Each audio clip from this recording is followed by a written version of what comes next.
Hello दोस्तों, जय श्री राम, जय बालाजी महाराज की। आपका मेरे यूट्यूब चैनल हनुमंत कृपा 0005 में स्वागत है। आइए, आज हमारा चर्चा का विषय रहेगा कि अपने मनोकामना प्रश्न का एक सरल तरीके से स्वयं सटीक उत्तर कैसे निकालें। तो आज मैं आपको उस बारे में बताने जा रहा हूँ। साथियों, देखने में आया है कि हर व्यक्ति का कोई ना कोई प्रश्न उसके जीवन से जुड़ा हुआ होता है, जिसे लेकर वो संशय में रहता है कि ये इस काम को मैं करूं या नहीं करूं, ये व्यवसाय में डालूं नहीं डालूं, या मैं आगे की पढ़ाई करूं नहीं करूं, या फिर मैं किस चीज़ की तैयारी करूं। बहुत सारे ऐसे प्रश्न होते हैं व्यक्ति के व्यक्तिगत जीवन से संबंधित कि उनको लेके वो असमंजस की स्थिति में रहता है कि करूं या नहीं करूं। तो ऐसे सारे प्रश्नों के उत्तर वह आप लोग स्वयं अपने प्रश्न का उत्तर स्वयं निकाल सकते हैं और स्वयं देख सकते हैं। ऐसी विधि में आपको आज बताने जा रहा हूं, इसे आप ध्यान से सुनिए। कभी भी आप असमंजस में नहीं रहेंगे इस विधि को उपयोग में लेने के बाद। आप बेनिश्चिंत हो जाइए। अगर आपके प्रश्न का उत्तर सही निकलता है तो आप उस कार्य को करिए। अगर सही उत्तर नहीं निकलता है, उसका गलत अर्थ आता है प्रश्न के उत्तर का, तो आप उस कार्य को कभी मत करिए, उसे टाल दीजिए, क्योंकि वो उस पर भगवान करने में सक्षम नहीं है और ना ही वो आपके लिए हितकर है। इसीलिए उसको आप छोड़ दें और जो कार्य आपके लिए हितकर है और जो अच्छा आया है आपके लिए, तो उस कार्य को आप करें, पूर्ण मनोयोग से करें, उसमें आपको सफलता मिलेगी। ऐसे ही अपनी मनोकामना प्रश्न को आप स्वयं निकाल सकते हैं। और मैं आज आपको एक रामचरितमानस की राम सलाखा प्रश्नावली के बारे में बताने जा रहा हूँ। साथियों, इसके अंदर क्या होता है कि एक ये राम सलाखा प्रश्नावली जो रामचरितमानस है उसके अंदर होती है। तो पहले आपको एक रामचरितमानस पुस्तक या ग्रंथ की आवश्यकता पड़ेगी। अमूमन देखने में आता है कि लोगों के घरों में रामचरितमानस होती है। अगर आपके पास रामचरितमानस नहीं भी है तो आप किसी भी समीप जो आपके निकट हो, किसी हनुमान मंदिर पर या श्री राम जी के मंदिर पर जाइए। वहाँ आपको रामचरितमानस ग्रंथ आसानी से मिल जाएगा। वहाँ आप उसको लेकर आराम से बैठिए, धूप दीपक करिए, भगवान श्री राम का नाम का चिंतन करिए। फिर अपना रामचरितमानस लेके लाल कपड़े पर उसको विराजमान करके और फिर अपना रामचरितमानस खोलिए और भगवान श्री रामचंद्र का नाम जाप कीजिए थोड़ी देर, और अपनी मनोकामना प्रश्न को अब रामचरितमानस की राम सलाखा प्रश्नावली से जांचिए कि ये मेरा कार्य संपन्न होगा या नहीं होगा। क्योंकि ये प्रश्नावली इतनी चमत्कारिक है कि इसमें अगर हाँ आ गई तो वो आपके जीवन में जरूर कार्य होगा, अवश्य ही होगा। अगर इसमें ना आई और फिर भी आप इस कार्य को करते हो तो आपको उसमें सफलता नहीं मिलेगी, ये भी निश्चित है। तो अपने जीवन का या कोई भी प्रश्न आपकी मनोकामना का सिर्फ एक बार, एक दिन में एक बार ही उपयोग करें। उस प्रश्न को दोहराए नहीं तो उसका गलत उत्तर निकल के आएगा। क्योंकि ये मेरा आजमाया हुआ है, मेरे जीवन का आजमाया हुआ। मैं बहुत छोटा था जब बालाजी का दास भी नहीं था। हाँ, बालाजी को मानता था पर इतना नहीं मानता था। जब मैंने इसको आजमा के देखा था, एक हमारे यहाँ पे दिव्य संत थे, तो उन्होंने मेरे जीवन से जुड़ा हुआ प्रश्न कहा था कि अगर तुझे कोई तेरा प्रश्न हो तो देख, मैं तुझे बताता हूँ। तो उन्होंने मुझे सिखाया था इस चीज़ को। तो मैंने एक प्रश्न रखा था तो मेरा वो मना आ गया था, और उस प्रश्न की मुझे इतनी इच्छा थी कि मैं उस कार्य को अपने तहे दिल से करना चाहता था कि इसमें मेरा ये काम होना चाहिए। मेरी जीवन का उद्देश्य ही था उस कार्य को करना। लेकिन उस प्रश्न का मना आ गया। तो आज तक मैंने काफ़ी प्रयास किया, मैं उसमें सफल नहीं हो पाया। तो फिर वो मैंने ड्रॉप कर दिया कि नहीं, अब नहीं, फिर आगे बढ़े, आगे के लिए बढ़ गए। तो ऐसा है कि एक बार में एक बार प्रश्न रखें, एक ही प्रश्न रखें, एक दिन में दोबारा उसको रिपीट नहीं करें। हाँ, दूसरा कोई अन्य कार्य से संबंधित प्रश्न एक दिन में 2 बार रख सकते हैं, पर उसी से संबंधित प्रश्न नहीं रखें। तो उसको जांचने के लिए आपको रामायण की जरूरत है, तो रामायण अपने पास रखिए। और राम सलाखा प्रश्नावली है, जो आप मुख्य पृष्ठ खोलोगे रामचरितमानस का, तो रामचरितमानस का मुख्य पृष्ठ खोलते ही आपको राम सलाखा प्रश्नावली के नाम से एक अक्षरों की एक सारणी मिलेगी और उसमें 9 चौपाइयाँ दी हुई होंगी। तो जैसे हम उसको खोलते हैं तो ऐसे करके वो हमें मिल जाती है। और शायद तुमको वीडियो में थोड़ा दिख जाए तो आप देख लेना, ऐसे करके होती है। ये आप देख लेना, एक बार वीडियो व्यू करके देख लेना। इस तरीके से सारणी होती है। इसमें क्या है, हमें साथियों कि एक पेन लेना है। इस रामायण चरितमानस को भगवान राम का चिंतन करते हुए इसको खोलना है और फिर हमको एक पेन लेना है। फिर आंखें बंद करके इस सारणी में जो अक्षर दिए हैं आ से ज्ञ तक, इनमें से किसी एक अक्षर पर आंखें बंद करके आपको मतलब पेन की नोक या उंगली रखनी है। तो अब मैं सारी विधि आपको विस्तार से बता रहा हूँ कि पहले आपको क्या करना, रामचरितमानस खोल लिया। अब भगवान से चिंतन करो, भगवान श्री राम से, जिसका आपको जीवन से सटीक उत्तर मिले। ठीक है, तो पहले आपको कहना है, हे भगवान श्री रामचंद्र जी, मेरी ये मनोकामना प्रश्न है, मैं इसका आपसे उत्तर चाहता हूँ, कृपया इसका मुझे सटीक उत्तर दें।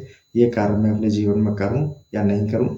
और अपना जो प्रश्न है वो उक्त प्रश्न भी बोलिए कि ये मेरा प्रश्न है, इस प्रश्न को लेके मैं आपके रामचरितमानस की राम श्लोका से इसका उत्तर चाहता हूँ।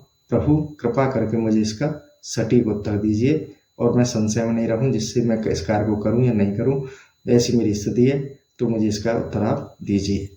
और आंखें बंद करके इतना बोलकर ये निप जो पेन का पॉइंट होता है लिखने वाला, इसको आपको उस पर टिका देना है। उस सारणी में से किसी भी एक अक्षर पर आंखें बंद करके टिका देना है। अब क्या करना है आपको कि जैसे आपका पेन एक अक्षर पर टिक गया, अक्षर आया कोई भी, अ ब सादा किसी में से एक अक्षर पे, अब वो अक्षर आपको एक कागज पे लिख लेना है कि मेरा जो पेन निप आई थी वो बा पे आई थी या सा पे आई थी, तो सा आपने लिख लिया कागज पे अलग से। फिर उस सा से अगले 9 अक्षर गिनिए। जैसे ऐसे नहीं गिनना, आ ब सादा ऐसे नहीं गिनना। जैसे आपके सा पे आया तो सा से लेके सा पे उंगली रखी या पॉइंट रखा, सा पे 1 2 3 4, उसकी सारणी में आगे के अक्षर 1 2 3 4 5 6 7 8 9। अब 9वां अक्षर आया, 9वां अक्षर सा पे था, आपका पॉइंट पहले आपने रखा था आंखें बंद करके, सा पे था, तो अगला आपने 9वां गिना, 1 2 3 4 5 6 7 8 9। 9वां अक्षर आपका आ गया क्या, 9वां अक्षर आ गया आपका का। तो आपको पहले आपने सा लिख लिया, फिर उसके आगे का लिख लो। 9वां आपका का आया, का से फिर लिखना, फिर आपको का से 9वां गिनना है, का से लेके 9वां। का को नहीं गिनना है क्यों, का तो हमारा लिख गया। का से अगला क्या आएगा, कोई भी अक्षर हो तो का से का को छोड़ देना है, का से अगला अक्षर, अगले अक्षर से गिनना है। फिर 1 2 3 4 5 6 7 8 9, फिर 9वां आ गया, 9वां आ गया ना आपको लिखना है। फिर ना को मतलब काउंट नहीं करना है, ना से अगला, फिर 1 2 3 4 5 6 7 8 9, फिर 9वां अक्षर लिखना है। ऐसे करके आपको 5 से 10 बार ऐसे गिनते जाना है, फिर अक्षर वो लिखते जाना है आगे को। जैसे ही आप अक्षर लिखोगे तो एक चौपाई बन जाएगी। ठीक है, वो चौपाई एक चौपाई बन जाएगी। जैसे अब आपने क्या किया कि आपने 1 से 9 तक वो अक्षर जिसमें आपका बिंदु, मेन बिंदु आपने आंख बंद करके रखा था, उससे 9वां अक्षर गिनते गए और आपके शब्द आपने 10 कर लिए। 10 शब्द हो गए, 10 शब्दों में एक वो चौपाई बन जाएगी, उनको मिला लीजिए, शब्द मिल जाएंगे, उनको ज्वाइंट कर लीजिए शब्दों को, स आया, बा आया, फिर दा आया, फिर आया, ऐसे करके एक चौपाई बन जाएगी। वो चौपाई इस सारणी के सामने वाले पेज पे ही रहती है। उसमें 9 चौपाइयाँ होती है, 9 चौपाइयाँ होती हैं। तो उसमें चौपाई उस चौपाई बनी होती है, उसका फल होता है। जैसे मेरी चौपाई बनी कोई कि सुन सी सत्य असीस हमारी, पूजै मन कामना तुम्हारी। ये इसका राम श्लोका का फर्स्ट चौपाई है। तो ये बनी आपकी, तो ये चौपाई आपकी बनी अक्षरों से, आपने 9वां अक्षर गिन के बनाई, तो ये चौपाई बनी, सुने सी सत्य असीस हमारी, पूजै मन कामना तुम्हारी। तो इस प्रश्न यहाँ फल उसमें नीचे लिखा है चौपाई के फल, प्रश्न उत्तम है, कार्य सिद्ध होगा। मतलब जो आपने प्रश्न रखा था अपनी मनोकामना का, उस चौपाई का ये चौपाई बनी। और उसका फल क्या है कि जब आपने प्रश्न रखा था वो उत्तम है और आपका कार्य सिद्ध होगा। तो यह चौपाई बालकांड में गौरी पूजन के प्रसंग में है। तो आपने जो प्रश्न रखा था, आपका उत्तर क्या मिला कि ये जो प्रश्न है आपका कार्य सिद्ध होगा, आप इस कार्य को कर सकते हैं। ठीक है, ये तो इससे आपको संतुष्ट हो गए। और ये मेरा विश्वास है कि अगर इसमें राम श्लोका में अगर आपका कार्य सिद्ध हुआ हुआ होगा या उत्तर आया तो उसको कोई नहीं टाल सकता। वो कार्य आपके जीवन में 1000% होगा ही, उसको टालने वाला नहीं है। अगर आपके उन शब्दों में से चौपाई बनती है कि प्रवश नगर कीजिए सब काजा, हृदय राख कौशलपुर राजा, ये 2 नंबर वाली चौपाई, इसमें 9 चौपाइयां दी हैं। इस राम सलाहकार से 9 चौपाइयां बनती हैं मात्र। जो 9 चौपाई है उनमें ही उत्तर छुपा होता है। तो आपकी 2 नंबर वाली निकली, प्रवश नगर कीजिए सब काजा, हृदय राख कौशलपुर राजा। तो इसका फल क्या है? तो भगवान का स्मरण कर कार्य आरंभ करो, सिद्ध होगा। मतलब भगवान का नाम लेके और कार्य पर जुट जाइए, आपका कार्य सिद्ध होगा। अगर आपकी तीसरे नंबर की चौपाई निकलती है, उघरई अंत न होय निबाहु, काल नेम जिब रावण राहु। तो इसका फल क्या है? सफलता में संदेह है, इस कार्य में अंत में भलाई नहीं है। यह चौपाई बालकांड के आरंभ में है। अगर ये चौपाई निकलती है और आपने प्रश्न रखा था, तो आप ये समझ लीजिए कि आपको ये कार्य नहीं करना है। अगर आप इस कार्य को करते हो तो आपको असफलता ही मिलेगी, क्योंकि इसमें स्पष्ट लिखा है कि सफलता में संदेह है। संदेह है तो सफलता मिलनी नहीं है। तो उस कार्य को आप करिए मत, उससे अपना हाथ हटा लीजिए, उसमें अपना हाथ मत डालिए। ये कार्य असंभव है, होगा नहीं, ये निश्चित है आपका उत्तर। ठीक है, यहाँ तक क्लियर? ऐसी ही ये सारी इसमें 9 चौपाई हैं। अगर आपकी चौपाई निकलती है चौथे नंबर वाली, विधिवश सुजन कुसंगत परहि, फन मन सम निज गुण अनुसरहि। अगर ये चौपाई बनती है तो इसका फल होता है खोटे मनुष्यों का संग छोड़ दो, कार्य पूर्ण होने में संदेह है। अगर आप गलत लोगों का साथ में रहते हो तो उनको छोड़ दो, आपका कार्य नहीं होगा, आपके कार्य पूर्ण होने में संदेह है। ये चौपाई बालकांड में है। अगर आपका प्रश्न आता है, मैं 7वें नंबर पे चलता हूं, मुद मंगल में संत समाजू, जो जग जगम तीरथ राजू। अगर ये चौपाई निकल के आती है तो इसका फल होता है कि प्रश्न आपका अच्छा है, कार्य बनेगा। यह बालकांड में है चौपाई। तो ऐसे करके आप अपनी इस राम सलाहका प्रश्नावली से अपने मनोकामना प्रश्न का उत्तर स्वयं अपने हाथों से निकाल सकते हैं। मगर एक प्रश्न, सिर्फ एक दिन में एक ही प्रश्न रखना है, फिर आपको इसमें दोबारा रिपीट नहीं करना है, नहीं गलती आएंगे और उससे आप संशय की स्थिति में हो जाओगे। एक प्रश्न को आप एक दिन में एक ही बार चेक करें।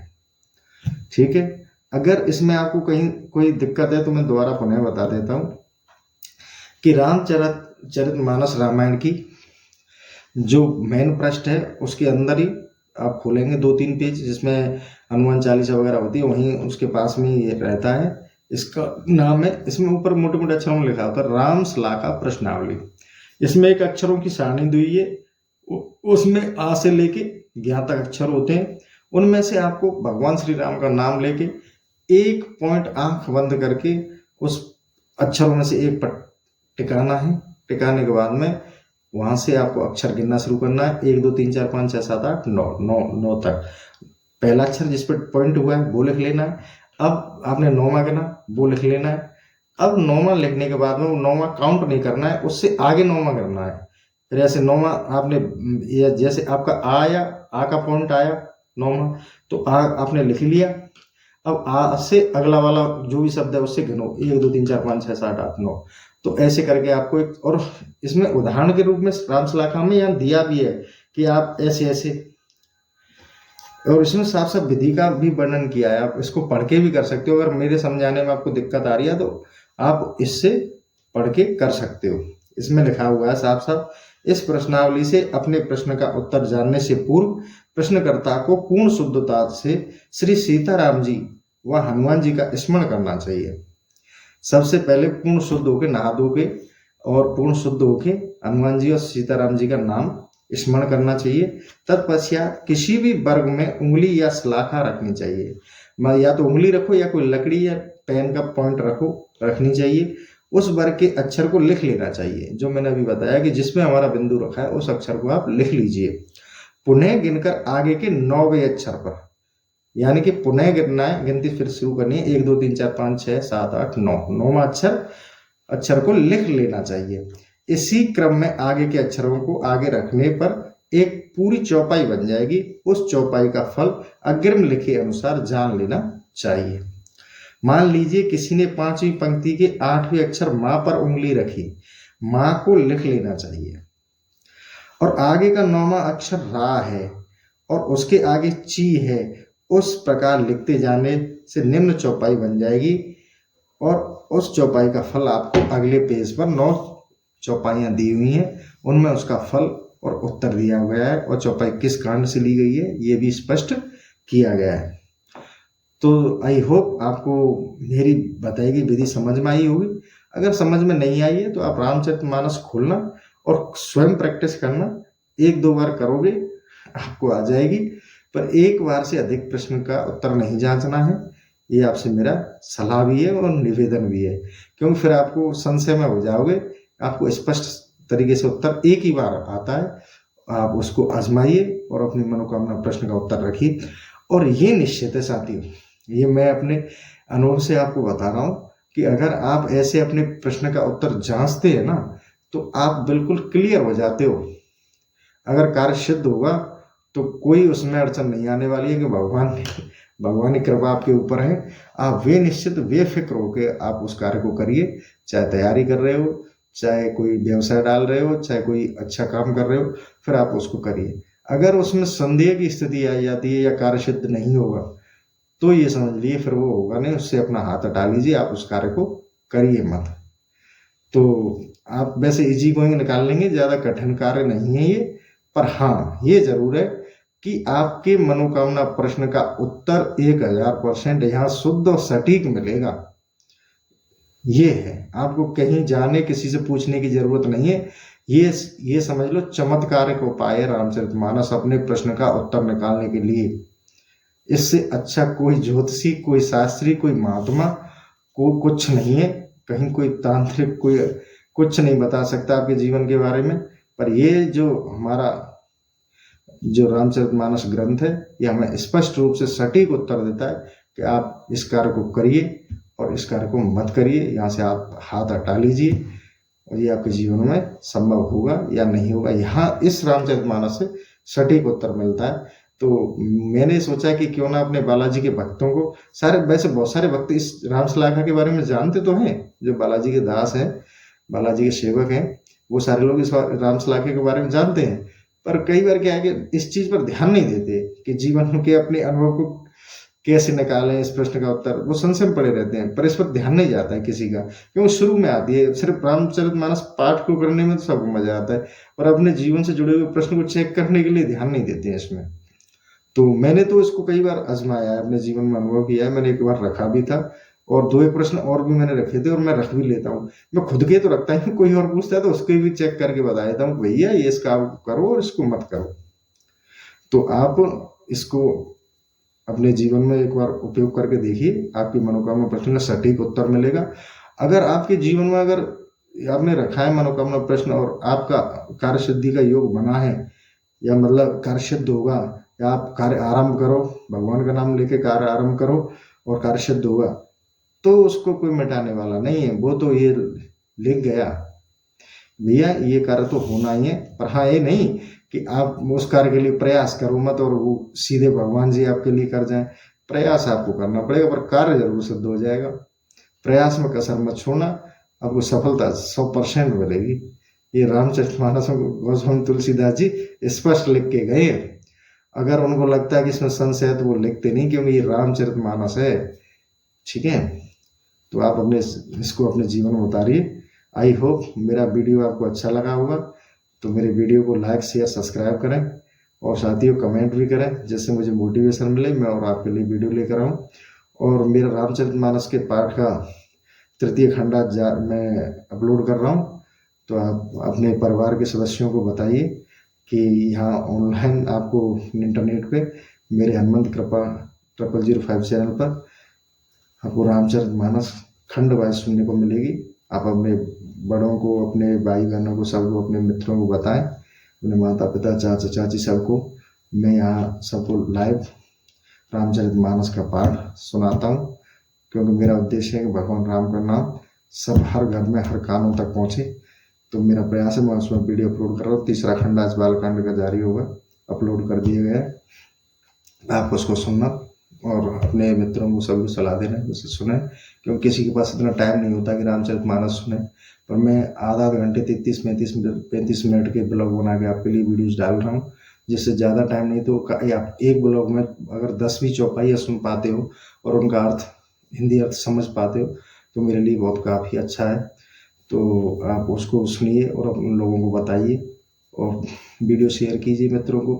अगर वो चैनल सब्सक्राइब नहीं कर पा रहे हैं, आपके मित्र हैं और इंटरेस्ट रखते हैं बालाजी में या भगवान श्री राम में उनकी आस्था है, तो वो रामचरितमानस सुन सकें। तो साथियों, बस यहीं मैं अपने सेशन को समाप्त करता हूँ। जय श्री राम, जय बालाजी महाराज।